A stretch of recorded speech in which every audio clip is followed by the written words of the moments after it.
I always thought I was the golden child, the one they bragged about during Sunday dinners and showed off on Facebook.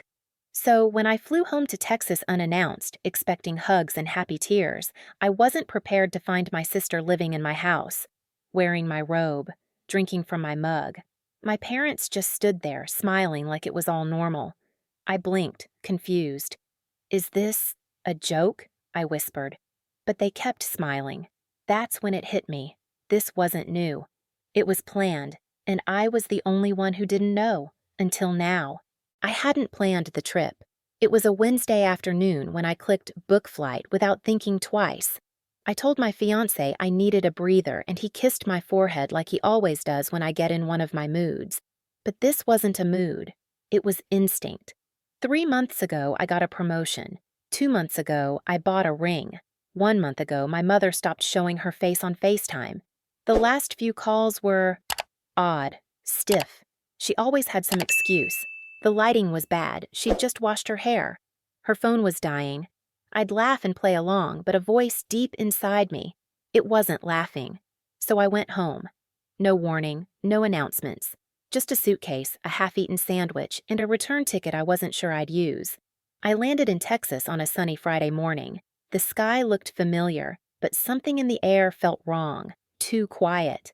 The drive to the house I bought 5 years ago was short, but every turn twisted tighter in my chest. I hadn't lived there in years, but it was mine. My name was on the deed, my sweat and savings in every corner. I pictured it empty, dusty, maybe lonely. I wasn't ready for what I found. The front door wasn't locked. That was my first shock. I stepped in, expecting silence. Instead, I heard a kettle whistling. Soft jazz hummed from the living room speakers. I walked slowly, suitcase trailing behind me like a shadow, and then I saw her. A woman, back turned, in my robe, pouring tea into my favorite mug, the one with the chip on the rim I never threw away. For a second, I thought I was dreaming. But then she turned. "Lauren." She looked up, blinked once, and said, "You should have called." No, "Hi." No, "Wow, you're here." Just that. Like I'd walked into a hotel room someone else had booked. I froze. "What are you doing here?" She shrugged. "Living. You're never here. Mom said it was fine."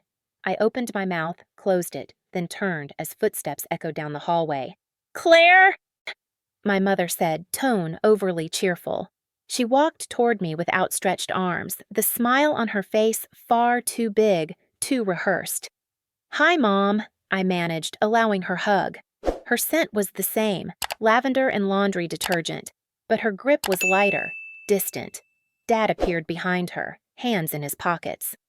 "Well, look who finally made time for family."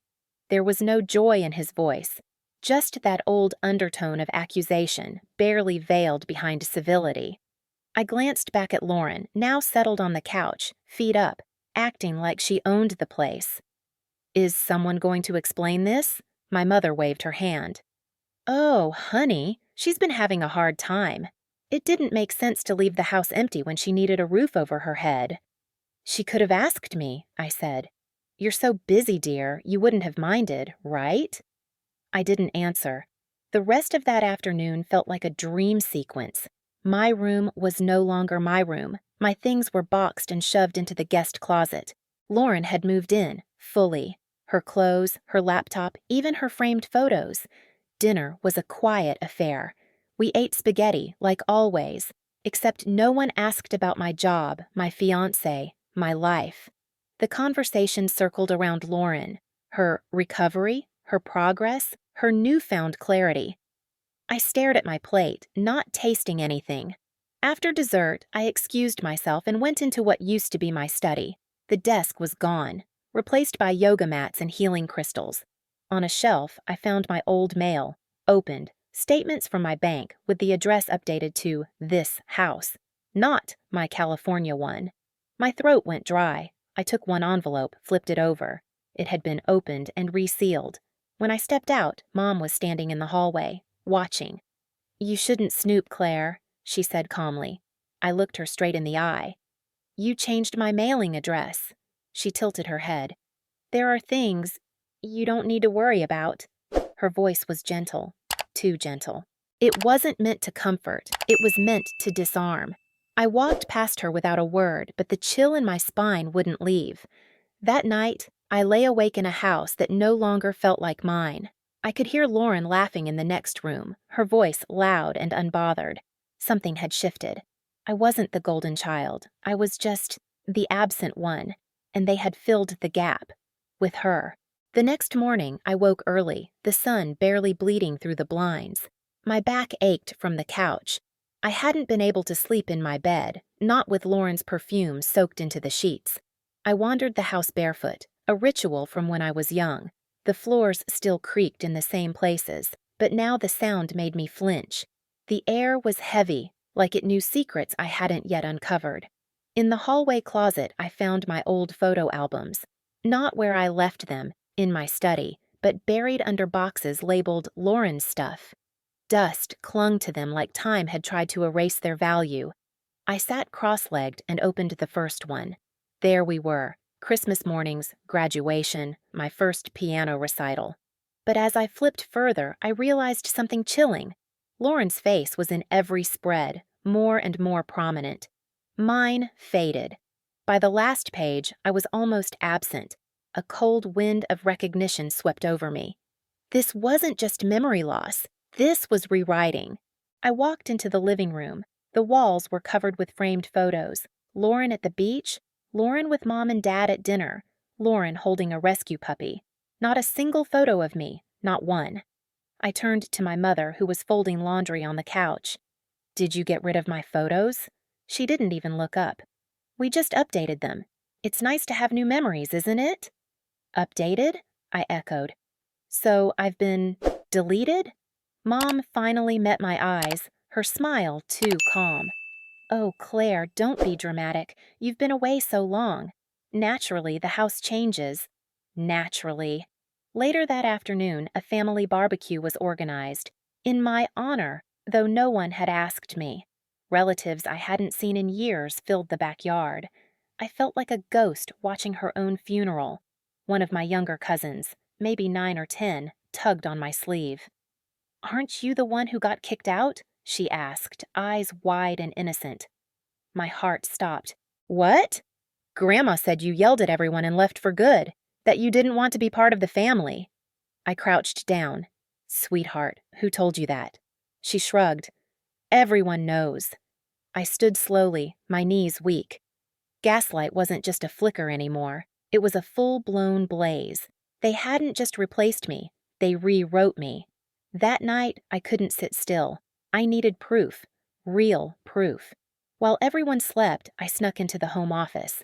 The door creaked, but no one stirred. Inside, files were stacked on a low shelf. I searched through folders until I found it. The property deed. I flipped to the signature page and felt bile rise in my throat.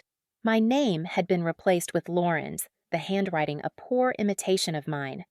I took a photo with my phone and stepped back, stunned. Footsteps. I spun around. Dad stood in the doorway, arms crossed, face unreadable. "What are you doing?" he asked. I held up the file. "What the hell is this?" He didn't look. "You're overreacting again. It's just paperwork. Lauren needed a place to stay. We helped." "You forged my signature." "We didn't forge anything," he snapped. "You're not exactly around to manage things, Claire. We had to make decisions." "You had to steal from me?" His silence said everything. The next day, I confronted Lauren in the kitchen. She was cutting strawberries like she hadn't just committed a felony. "You signed your name over my property," I said. She didn't stop slicing. "It's not stealing if no one's using it." "You're unbelievable." She finally looked up, smirking. "Claire, just because you bought it doesn't mean you deserved it. You've always been lucky. Gifted. I've had to claw my way through everything." "That doesn't give you the right—" "It gives me motive," she interrupted, "and honestly, it gives me peace." I took a step back, stunned by her brazenness. And then came the final punch. Mom entered, holding a letter. "This came last week. I wasn't sure if you'd care." I unfolded it. It was from a bank, a loan approval for a large amount, taken out using the house as collateral. My name was on the property. my signature on the agreement, except I never signed it. I looked up. You took out a loan using my house? Mom crossed her arms. It was for Lauren's therapy. We didn't think you'd mind. I didn't even know. She narrowed her eyes. You left, Claire. We were left to clean up your mess. Don't play innocent now. Mess? I walked out into the front yard, shaking, phone still clutched in my hand. I called my fiancé. No answer. I tried again, straight to voicemail. I looked back at the house, my house, where I no longer existed. Something inside me snapped.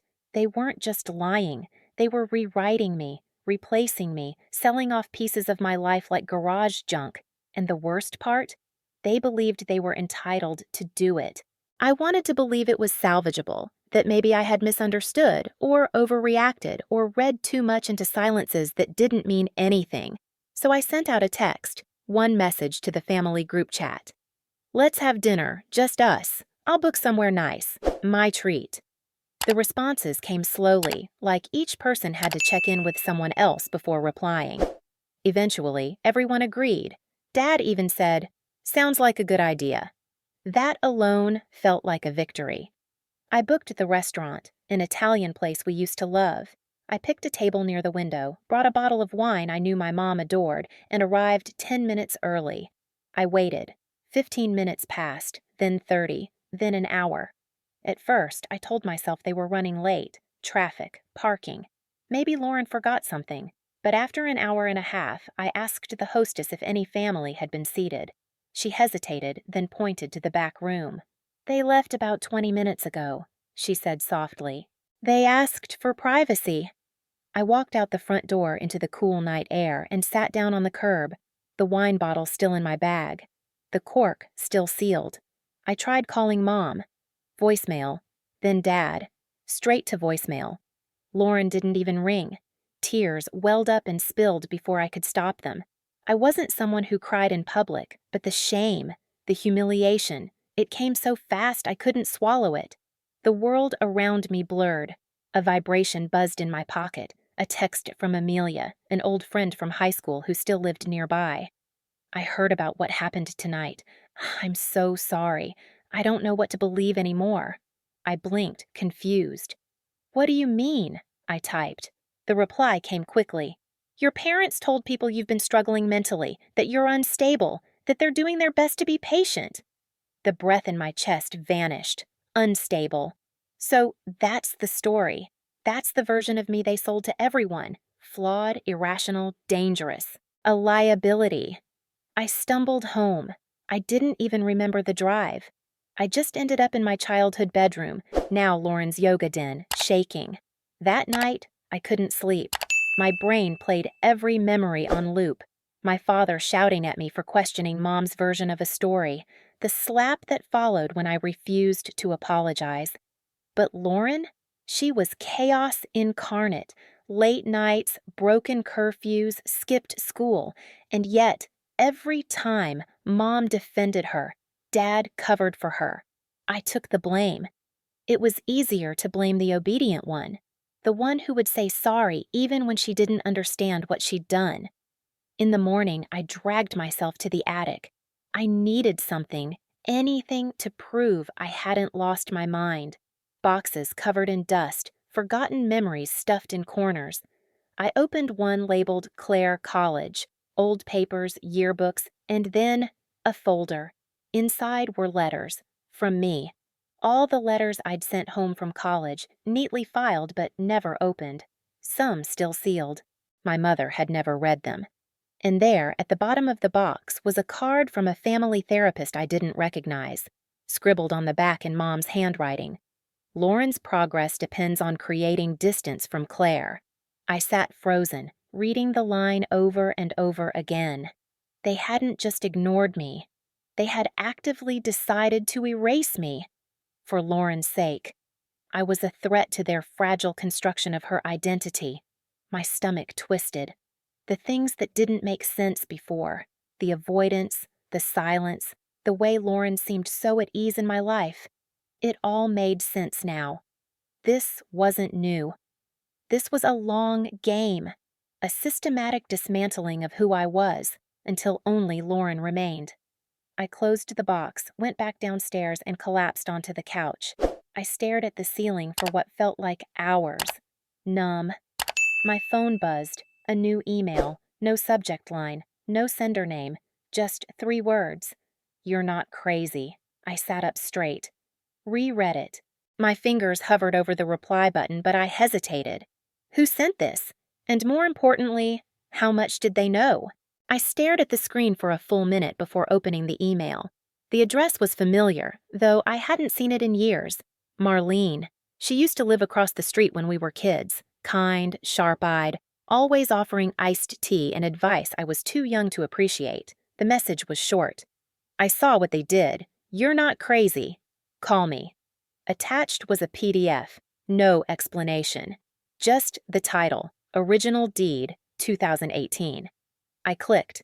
There it was, my signature, clean and clear, notarized and properly filed. A second page followed, dated 2 years later, with an entirely different signature. My name, but not my handwriting.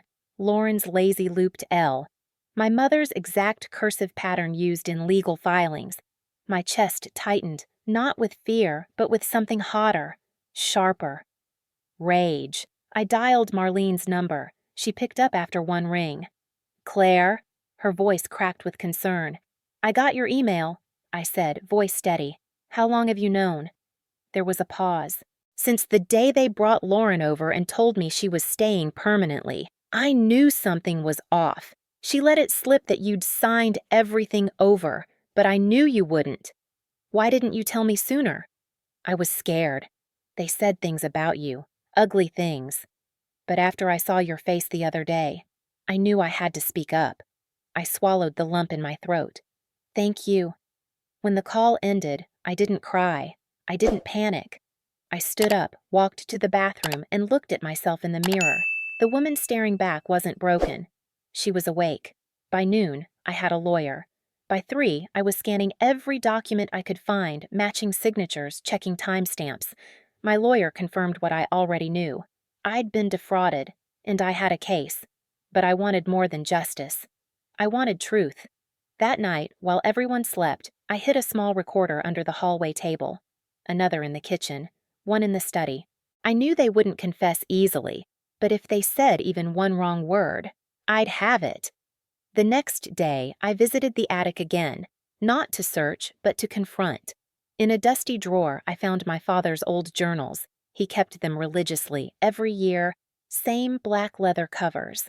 I flipped through entries written in neat, blocky handwriting, years of quiet thoughts and buried judgments, and then I found it. Lauren's emotional instability requires protection, even at the cost of Claire's resentment. Claire is too rational. She sees through things too easily. She doesn't fall in line like Lauren. I read it 3 times. That was it. That was the truth I'd never been allowed to say out loud. I wasn't unloved. I was inconvenient. I marched downstairs, clutching the journal like a weapon. My mother sat in the living room, flipping through a home magazine like it wasn't all crumbling around her. "I know what you did," I said. She didn't look up.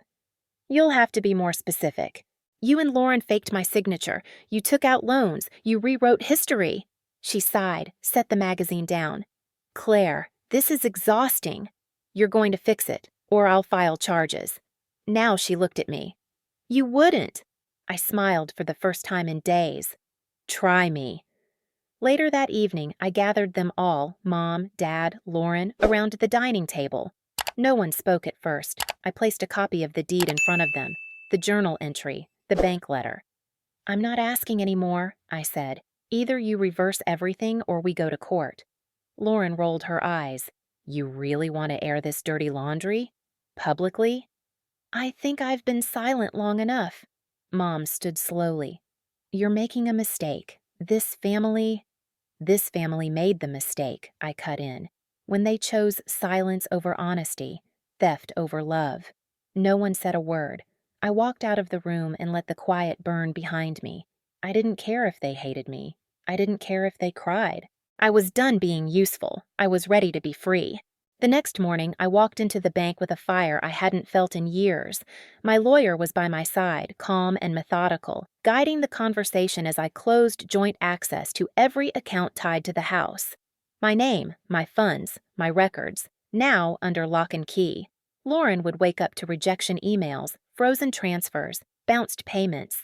I pictured her sitting at the kitchen table, tapping her phone with increasing panic. Good. I didn't owe her access to my life anymore. By noon, I had filed a formal fraud report with the county recorder's office. The forged signature, the unauthorized property transfer, the loan documents, they took everything seriously. Evidence was mounting faster than I'd hoped. At 2 p.m., I sent one last email. It wasn't to my family. It was to our old neighborhood association. And then to the church Mom still attended. And then to every community contact I had in the area. In light of recent events, I feel it necessary to share the truth. Attached were documents, screenshots, signatures, excerpts from Dad's journal. I wasn't just defending myself, I was telling my story, out loud, without shame. I expected silence, or maybe polite indifference. Instead, replies poured in. I always wondered why you disappeared. Your courage means more than you know. My sister did something similar to me. Thank you for speaking up. I felt seen in a way my own family had never allowed, and that gave me the final push I needed. But peace was short-lived. The next day, a letter arrived. No return address. Just my name scrawled across the envelope. Inside was a printed document, anonymous but clearly orchestrated by Lauren. It accused me of identity theft, of manipulating elderly parents, of abandoning my responsibilities. Attached was a doctored email thread, supposedly proving I had offered to give Lauren the house as a gift of gratitude. I laughed out loud, not because it was funny, but because it was so absurd it bordered on desperate. Still, I sent it to my lawyer immediately. He was already one step ahead. Within a week, the fraud investigation turned into a civil case. My attorney filed a motion for full ownership restoration, while the DA reviewed the forged loan under criminal scrutiny. Court dates were set. Subpoenas issued, and the family facade crumbled. At the first hearing, Lauren arrived in a beige suit 2 sizes too big, her hair tied back in a style that screamed innocence. Mom walked beside her, eyes darting toward reporters like she was the victim. I didn't look at either of them. Inside, my lawyer presented the timeline, the documents, the inconsistencies in their version. Then came the voice recordings. Lauren laughing about the signature. Mom saying I wouldn't notice. Dad whispering, "Let's keep Claire in the dark." It was all there. And when the judge asked Lauren to explain the forged documents, her response was so rehearsed it nearly fell apart in her mouth. The judge didn't buy it. A week later, the verdict came. Plaintiff Claire Peterson retains full ownership and legal rights to the property in question. Defendant Lauren Peterson is found liable for civil fraud and ordered to pay restitution. She got off lightly. No jail time, just fines, public embarrassment, and a permanent stain on her record. But it was enough. The local news picked up the story. Headlines read, "Family fraud ends in legal victory. Daughter reclaims what was stolen." And as quickly as they'd tried to erase me, they became the ones unwelcome. Church invitations stopped. Friends went silent. The image they'd built for years of stability, of virtue, shattered. I should have felt triumphant. I thought I would. But instead, I felt still, like the eye of a storm had passed. The day I moved out for good, I left nothing behind. No note, no photos, no trace. But 2 weeks later, an envelope arrived at my apartment in Seattle. My name, written in my mother's delicate script. Inside was a letter, short, precise, handwritten. "We are still your family. No matter what happens, that will never change. Blood is blood." No apology, no regret. Just an assertion, a warning disguised as a reminder. I folded the letter and placed it in the back of a drawer under a pile of things I never wanted to see again. I knew what it meant. This wasn't over. Not for them. But for me, It was. Texas faded in the rearview mirror without ceremony. No farewell dinner, no final confrontation. Just a flight booked in silence and a key dropped in a mailbox that no longer belonged to me. I arrived in Seattle under gray skies, the kind that promised a fresh start rather than gloom. There was no crowd waiting, no warm embrace. But the quiet felt honest, clean. I rented a small house on the edge of town, modest, sunlit, with a creaky porch and space for a garden. The backyard was wild and overgrown, exactly the way I liked it. Something I could tame on my own terms, something that didn't already belong to someone else's story. I bought soil and seeds, lavender, tomatoes, jasmine. Watching things grow, watching life return in small, unassuming bursts, became my therapy. I didn't chase closure anymore. I cultivated peace. Every now and then, I'd get a message. Women from across the country. Some strangers, some old acquaintances, even a few former neighbors. I read your story. My sister did the same to me. I thought I was crazy too. I answered everyone. We started a virtual group, a handful of women, then dozens, some still trapped in toxic homes, some newly free, all of us carrying bruises that never turned visible. It wasn't a formal support group. We didn't call it therapy. We called it Truth Hour, a space to say the things we weren't allowed to say out loud. Over time, I became their reference point. Not because I had all the answers, but because I had walked through the fire and made it out breathing. That was enough for them. That was enough for me. I never went back to Texas, never responded to the second letter Mom sent, or the voicemail from Dad, mumbling something about regret and family ties. I didn't block them. I didn't need to. The silence between us was a boundary more powerful than any legal document. One rainy afternoon, I sat on my porch with a warm mug in hand, watching the wind rustle the jasmine vines. I pulled out a sheet of paper and began to write. Dear Mom, you once told me that blood is blood, that family never changes. You were right in one way, it doesn't change. But people do, and I did. You taught me the difference between love and loyalty, between obedience and survival. You taught me that silence doesn't make you safe, it makes you invisible. So thank you, not for what you did, but for what I became because of it. Someone who doesn't need to be forgiven to be whole. Someone who knows that truth doesn't ask for permission. Goodbye, and thank you. I signed it. I didn't send it. It wasn't for her. It was for me. Healing wasn't a straight line. Some mornings I still woke with tightness in my chest. Some nights I dreamed of the house, the hallway, the soft echo of my name being used like a weapon. But the difference now? I woke up anyway. I stretched. I drank my tea. I walked barefoot on wet grass and didn't flinch at the cold. I was no longer waiting for the apology. I no longer believed closure had to come from the person who hurt me. Some people think healing means forgiving, that letting go means releasing the people who harmed you from consequence. I disagree. Letting go means not letting them live rent-free in your mind. It means moving on without handing them the key to your peace. Forgiveness is optional. Freedom is not. The garden bloomed by midsummer. Bees hovered lazily over tomato blossoms. The lavender spread wide and unruly like it had finally claimed its place. I knelt in the soil, dirt under my nails, sweat on my forehead, and felt more alive than I had in years. A neighbor waved from across the fence. I waved back. No one here knew who I had been, only who I was now. And that was enough. One morning, as sunlight spilled across the floorboards, I opened the windows, let the breeze dance through every room, and stood in the middle of the living room barefoot. I didn't need anything else. Not justice, not vengeance, not redemption.